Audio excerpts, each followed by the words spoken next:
right. Hello, welcome back to the Business of Business with the City of Omaha. I'm Jared Anderson, Program Administrator for the Economic Equity and Inclusion Program.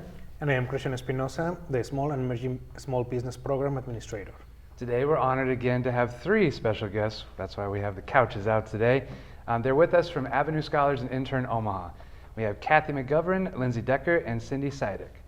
Kathy McGauvran is a Business Outreach Coordinator for Avenue Scholars Intern Omaha. Kathy believes in the power of internships and their ability to give a student opportunity that might not otherwise have the experience to have. She joined Avenue Scholars in 2019 as the Business Recruiting Coordinator. Kathy enjoys working with businesses that are dedicated to helping a student develop professional skills for the workplace. And Lindsay Decker joined Avenue Scholars in 2018 as the Career Exploration Coordinator. At Avenue Scholars, Lindsay works to build relationships with local businesses and organizations and turns those relationships into meaningful workplace experiences for Avenue Scholars. And last but not least, Cindy Siadek is an Intern Coordinator for Intern Omaha. Cindy was on board at the outset for the Intern Omaha program and is thrilled to see how the program has proven itself to be advantageous for business partners and interns. Striving to strengthen the workforce, retain talent, and facilitate opportunities for high school seniors, Intern Omaha is a unique and growing program in the community. Cindy enjoys supporting the interns through their internship and discussing their plans after high school, which oftentimes includes continuing on at their place of business. So please welcome our guests to the show. Hi. All right, intro's out of the way. Everybody looks like they're ready to dive right in. We wanted to bring you here today, and I'll give kind of a pretext because we were talking before the show. And you asked kind of what the mission of the show was, and we went into the outreach. And a lot of what we do on the show, Christian, is surrounded by the SEB program and how can we reach out to small contractors and small businesses. And we do touch on the program that I administer, the Economic Equity and Inclusion Program, or EEIP for short. And they intertwine because of the SEB component in the program for the EEIP. But there's also another component which is really big and central to it, which is the workforce development, the youth engagement pieces that these companies who have an EEIP plan together oftentimes struggle with. How do we meet the requirements for the ordinance? How are we going to do something that's realistic for our company, but it's still substantial in nature, so it's actually making an impact on some of these tier one parts of town that experience really high poverty rates. So when we talk about Avenue Scholars and Intern Omaha, this is oftentimes one that I will direct companies with an EEIP that is new to connect with you guys so that they can see if it's a good fit. But if it turns out to be a good fit, this would fit into the workforce development, youth engagement kind of component of the plan itself. So that's kind of the mix of how the show works. This episode is kind of more based on the EEIP to an extent, but we will try and tie in how the SEB part goes too. So. Let's see how it goes. So, first question that we have for you today to kind of get the conversation rolling is the general question. Tell us a little bit about Avenue Scholars. How did each one come about for Intern Omaha as well? What's the mission? Are they different? Just kind of give us a broad overview of what it's all about. And anybody can jump in. I can start. Avenue Scholars started about 14 years ago. It was created from Dr. Ken Bird, who used to be the superintendent at Westside Community Schools, and when he retired, he was working with community leaders and other developers and really started to identify a population of students in financial need who really needed some surround support, starting in high school and all the way through whatever those next steps might be after high school graduation. So he created Avenue Scholars, and he identified a number of schools, and right now we're going to be in 10 schools starting in the fall. OPS, Millard Schools, Papillion, La Vista, Ralston, and now Westside will be our newest addition. And we recruit students their sophomore year in high school. And these are kids that are in financial need and need some direction and some support. And it's our hopes that we can direct them starting their junior year with our career coaches and really kind of feel out, where they want to go and to find that passion and to really help raise them up. If they're in of financial distress, or if there's any kind of barriers that we can help them with, that's kind of what we do. Yeah, and just to jump into and add on to what Kathy said, so within our program at Avenue Scholars, we have just various departments that try to work, like you said, just to prevent a student from, or to assist a student really and support them throughout their journey within the program. So for instance, we have a student support department that helps them, remove any social or emotional barriers, helps with budgeting. If there's anything kind of going on at home that needs to be looked into, and maybe any community resources that student can be connected to, that team really handles those pieces. You have the business outreach team, which is really where a lot of us kind of work and do a lot of the things that we do every day, and that's internships, career awareness, things like that I'm sure we'll talk about further. And then our post-secondary department, which really follows a student after they graduate from high school, and typically some of our students will go on and pursue their post-secondary education at Metro Community College.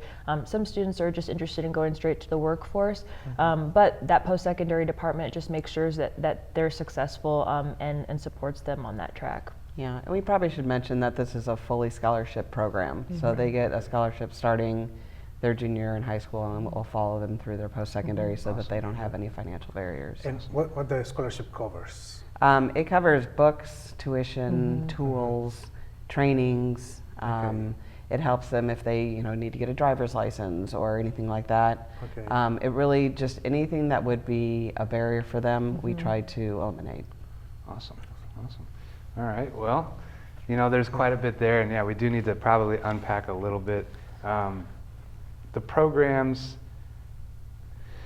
like we mentioned, for us are kind of around construction trades and A&E, architecture and engineering. And I know you guys deal with everything. Yeah. So what can you say for the fields that we work with? What are the types of programs and services that you would suggest to maybe somebody with an EIP plan or somebody interested on the other side who is in one of those areas and is looking for a scholarship with Avenue Scholars? I mean, I can kind of start and just talk about the work that I do. And so the work that I do, I'm the career exploration coordinator. And so a lot of the things that I work with students is, a student might say, I'm interested in welding, or I'm interested in construction, but they don't really know what that means. They don't know about, what it entails, what some of the education skills and training and things like that go into a certain position. What are some of the entry-level positions available? And what does that, what do those career paths look like, and how can I get started early on in high school? And so my job is really trying to plant that seed with a student. So working with them, usually with their junior year in high school, taking a student, partnering with a business typically, and taking a student outside of the classroom and into a particular workplace where they say, hey, I think I might be interested working here, or being a welder, or working in construction, or working with HVAC or something like that. Getting them to network really with a business, hear from an individual who maybe already does that role that they're interested in, and just learn a little bit about it, so that student can kind of imagine what that might look like for them. And so really kind of where I partner with businesses, and really some of the needs that I have is working with businesses that maybe, say, hey, I can't really afford, an intern, but I want to start planting a seed and partnering with you and planting a seed so a student, we need to build our young talent pipeline, and I want a student to know that, hey, this is an option available, so that when they do graduate high school, they can maybe consider working for me, and that's kind of how I partner with our businesses. One of the things, I'm just listening to you, so I'm part of another committee at the city, and we are looking to recruit more people to work for the government, right? Because sometimes people don't think about working for the government, and we have almost every other position that any construction company might have, right? We have street maintenance, we have drivers, the ones that snow plows, and all those things. I think it would be great if you can start partnering with us and trying to get more students at different levels, right? Because we have entry-level careers at the city. We have a lot of camps. I know that the Parks and Recreation, I hope I'm not misspeaking from you guys, but I know that they need a lot of people from the the camps. I know that they need people right now for the swimming pools and for the recreational centers, and those are part-time jobs that they can be translated in the future Yeah. for a And full-time. we're always open to having that conversation. I mean, part of what business outreach does is we're out in the community having these conversations. I mean, we've talked to Jared a number of times, just about different opportunities, because we, and as times change and as pandemics come and go and whatnot, there's new opportunities that were never thought of. And so it's always good to have the conversations to see, maybe it's a job shadow, maybe it's an internship, maybe it's just an employee pipeline referral, where if there's a need, that we have that, communication going back and forth where we can help fill those. And the city trained people to get their CDLs. I don't know exactly the age requirement. I think it just changed, didn't it? Isn't it 18 now? It was 18, I Yeah. believe, when they changed it. Yeah, it's 18. Yeah. So that's someone like a senior that probably is already 18 Yep. Right. can There's a start big getting need into for that. that. By the end of Yeah, high yeah. school, he doesn't want to go to Promising. college. Yeah. Sounds like the city needs some internships. Yes, as a matter of fact, yes. So kind of speaking on internships too, Kathy, when I first met you, I remember sitting outside at a coffee shop, and we talked about internships and apprenticeships, and we both kind of agreed that they are very, very much similar. There are some maybe small distinctions, but how effective are these types of models, would you say? I mean, I know you guys probably have some accolades if you want to throw them out there for yourself, but can you kind of touch on some of the internship, the apprenticeship? What are the different, you guys have a program called Intern Omaha, so I thought that'd be a good idea to kind of dive deeper into that. Indeed we do.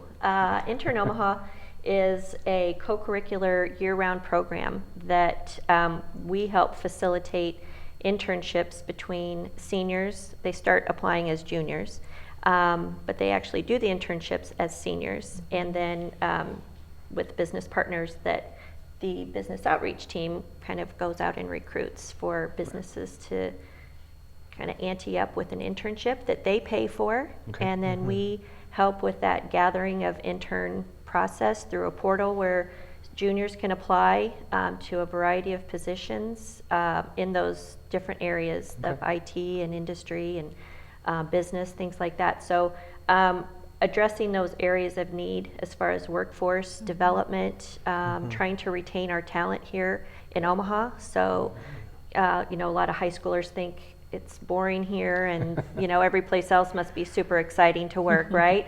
But we've seen it proven to be true that if we can get them into these businesses to have the experience and the exposure to what Omaha has to offer, that a lot of them kind of redirect their original plan and decide to stay here. And a lot of that is attributed to great business partners too, who kind of take a chance, right? Yeah. Who They really invest. knows what a high school senior can do. But I think time has proven that they can do a lot more than anyone ever expected. And it's so fun to work with these interns and hear them come in saying, yeah, I'm going to graduate, and then I'm going to go off to someplace fabulous and go to school. And then you talk to them 6 months later and they're like, I love it here. This is great. There are so many opportunities. This is a great company to work for. I'm going to stay here. They've worked with me. They want me to stay, after high school. I mean, what more can you ask for as a high school senior to already have basically a job waiting for you and kind of an education and career path kind of laid out for you. So it's almost like they get ready-made mentors at the same At time. the same time. Yeah. And that's a huge part. The It mentoring is aspect huge. is definitely big. It's So, huge. what is the industry that you work with most? Like which, like retail, construction? No, we Yeah. really don't have, I don't think we have hardly any retail. It's mostly,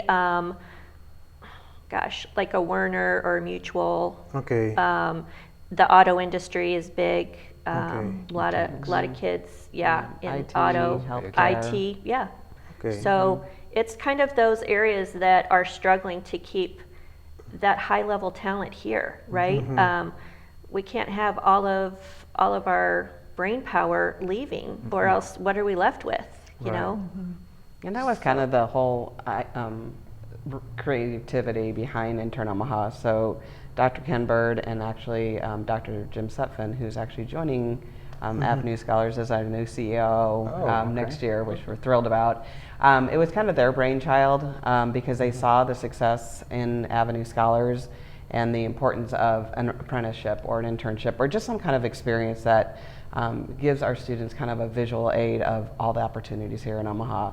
So when they started this 4 years ago, it was just kind of a pilot program, let's see what happens, and then it's just gone crazy and it keeps growing, and we've already secured 121 businesses for our next cohort of students. And it's exciting because we're looked at now on a state level of how this can expand outside of Omaha, but keeping it local. And really, I mean, we go from Blair Public Schools, all the way through our Omaha Public Schools, and these students really have some neat opportunities because it is a variety of trades, a variety of opportunities, a variety of careers, and a lot of our students are like, I don't even know if I'm going to like this, but it's also a win when they find out it's not the direction they want to go. Right. And I Saves think them time through our going career forward. coaching and with our intern coordinators and just kind of the way we lay it out in our orientations with our businesses and our students, that they need to understand that this is a work together. This is a community project. This is all of us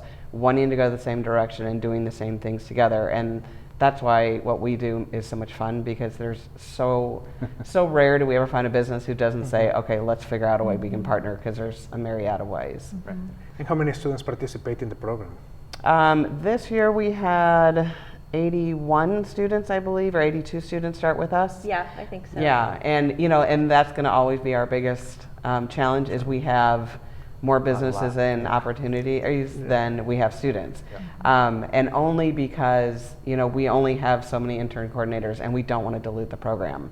It has to be that full, year-round experience for the kids to make sure it's valuable. And I think just coming from where we started with like 16 businesses, Yeah. where we were really kind of out there selling the whole process, now businesses are coming to us saying, we want to participate, and it really is, I think, a happy medium as far as the business and student partnership. We get buy-in from the districts as well that help us with the school schedules. The business is really still having a lot of ownership. We don't pick an intern and say, here, you take this one. Yeah. They get the applications and the resumes, and they get to screen them, interview them, and hire them based on their needs. So they have a lot of investment in the program as well. But yet, if there's an issue that comes up, the intern coordinators can get in and kind of be that mediator to kind of smooth things over, because these are 16, 17, 18-year-olds that maybe have never had a job outside of Burger King before. Right. So we want it to be beneficial both for the business and the student as much as possible, make it easy and seamless. Yeah, one thing I always hear is there's a skilled labor shortage, at least in our world of construction and trades. And it has been a difficult discussion to have, where it's like, well, do I take the existing workforce that's kind of bounced around, or do I invest in future workforce to create a new pipeline? Right. And this is a really good vessel for that. Exactly. And I think that's exactly how that started. I think Dr. Bird and Dr. Sutphin sat in on so many city meetings where employers were just kind of desperate, saying, what are we going to do? We can't, unemployment is so low now here anyway, but in specific fields it was even more so. So they were just like almost desperate. What are we going to do? And they came together and developed this idea and said, let's try it. Can't hurt. Let's give it a shot. So how about a couple examples? I always think, I'm sorry, for a small business, how, like maybe an SEB in Christian's program, if they are fortunate enough to kind of find some success and they get to the point where they have larger contracts that would require an EEIP plan, one of the things they have to do is find these types of avenues. And what would that look like for somebody who's a smaller business if they wanted to participate? They might not be the Werners and the Mutual of Omaha size, that there's still We have all opportunities for them. sizes. Yeah, we have a They would lot of. start with Kathy. Yeah, we have a lot of small businesses. I mean, meaning like less than 5 employees, and I love those because we can kind of create exactly what you need. And and that's not just Intern Omaha, that's an Avenue Scholars too. Yeah. And I'm gonna have Lindsay talk a little bit about her boot camps, because that is another thing that we have, she created. That has really made a difference. But that the number and the size of the business we welcome, because we want to fine tune, we want to customize, we want to really find that business need. We've got the students, we've got the talent. We just got to figure out what the the best match is for you. Yeah, Okay. and then that other piece too is if a business is saying like, hey, I don't know if I can partner on an internship, or that maybe I'm not ready for something like that, then I always like to kind of redirect them to career awareness or career exploration, which is what I do. It's just exposing a student to your industry, and again, just partnering to plant a seed for a student so that they can consider it as they continue throughout the program and continue also to, on their career journey. But just the boot camp piece that Kathy's referring to, that was a partnership with Avenue Scholars and Metro Community College. That's where we decided to kind of give students this immersive experience. It was a 4-week experience within construction and trades, and then also IT. 4 weeks where we just did like a Monday through Thursday, 9 to 2, and it was just like a deep dive for students. So, hey, this is what the construction and trades industry is all about, or this is what IT is all about. And like I said, we just piloted it with 2 industries to start. But we ended up consistently having students show up week after week, and that's tough for students in the summertime. But one of the things I think was really special that we offered is we offered a stipend for students, so you got paid to learn. Students received a $500 stipend to participate, and so that was something that we're really proud of, because we realized, students want to learn about these things, but they can't really in the summertime give up their time that could be dedicated to having some sort of a part-time or seasonal job. So we said, okay, well, how about what if we pay you? Then would you show up and learn and kind of start your training a little bit early? And we did that. So students were able to kind of learn some foundational skills within these industries. Some students were working with businesses to kind of see what are the basics of framing a house, or what does it look like when you're, what's a welder do every day, or, how do we build a toolbox? That was one of their first projects, is just learning about measurements and various tools that you'll need to know as you start to break into these industries. And so it was a really cool experience. Students, they loved it, and that was something too, as a 16-year-old or even a 17-year-old, you may not have experience in the trades or construction or the IT industry, but this was something that we gave you could put on your resume and say, I do have some exposure to this and I'm familiar with this, which then it could lend itself to maybe an internship, or maybe a part-time job if a business is deciding to kind of take a chance on a young student. So And we had some of our business partners that came every day to the kids. And it was interesting because you saw them create this network, and you heard the conversations, and we saw businesses like, here's our business card, you need to call us. So it was a great first look for the businesses to see, okay, these are high school kids, they're talented, they're motivated, they're focused, and we want them to work with us. So it was neat to see that network happen. I think it's the word is exposure, really, right? Exposing both the seniors or the students to what's out there. I mean, if you live in this kind of bubble, this is all you know. Mom does this, dad does that, grandpa does this. These are all the industries and it's that exposure to what else is out there and the opportunities that those different industries offer, right? It's not just you're, pounding nails all day, next year a crew leader, next year owning your own business, it can go so much further, and just that exposure to see what's out there. I mean, if we think back to when we were graduated from high school and everybody's like, what do you want to do? And you're like, I don't know, but I'll just pick something. I want to be hosting a show on KPA. Right. But everybody says, oh, just pick something, right? And how do you know even what to pick? And especially as a senior, like Kathy said, this may be an opportunity for them to find out what they thought they wanted to do, and really once they're in there doing it, they realize, no, this isn't for me. I mean, so it's all about that exposure piece, I think, and that's I think what we're trying to facilitate the most is just not only the needs for businesses and that they are hoping for workforce to stay here and be developed, but also for our students to see what the opportunities are out there for them. And just to kind of jump on to also what Cindy said, I think exposure to students of some of these terms and the terminology, because you know, it wasn't too long ago we were at a school and we were talking about our Intern Omaha program, and some students said, well, what's an internship? So some students Right. don't Oh, even yeah. know. You know, it's us adults in these meeting rooms talking about like building our talent pipeline, and students don't even know that they're, you know, Pipeline, like a pipe? right. Exactly. And I think so, just breaking down these terms, what they mean for you as an individual and how you can find individualized career experiences for yourself, and what does that look like for me as a 16-year-old, you know, in really easy to understand language. It doesn't need to be complicated, you know. For sure. And Jared, like what you were talking about, you know, apprenticeship versus internship. So it's kind of that broad range. I mean, what is all those things? And for each company, you know, when we're talking with our trades, it's usually an apprenticeship. When we're talking with different businesses, it's an internship. Some people just want them to be their employee. Right. And so I think that is also opened people's minds that it's okay to be adaptable. And even though we're intern Omaha, we still have our trades calling certain things apprenticeships. Right. Totally fine. Right. Absolutely. Well, ladies, thank you so much for joining us today. We are unfortunately out of time. This is what always happens. We get the conversation going and it keeps, Well, we have to have keeps a wanting to part go two. on. Yeah. So we might have to invite you guys back for round 2. But again, thank you so much, Cindy, you. Lindsay, Kathy. For the Business of Business, I'm Jared Anderson, And I am Christian Espinosa. and we just gave it to you. Have a great one. Thank you. Thank you. Thank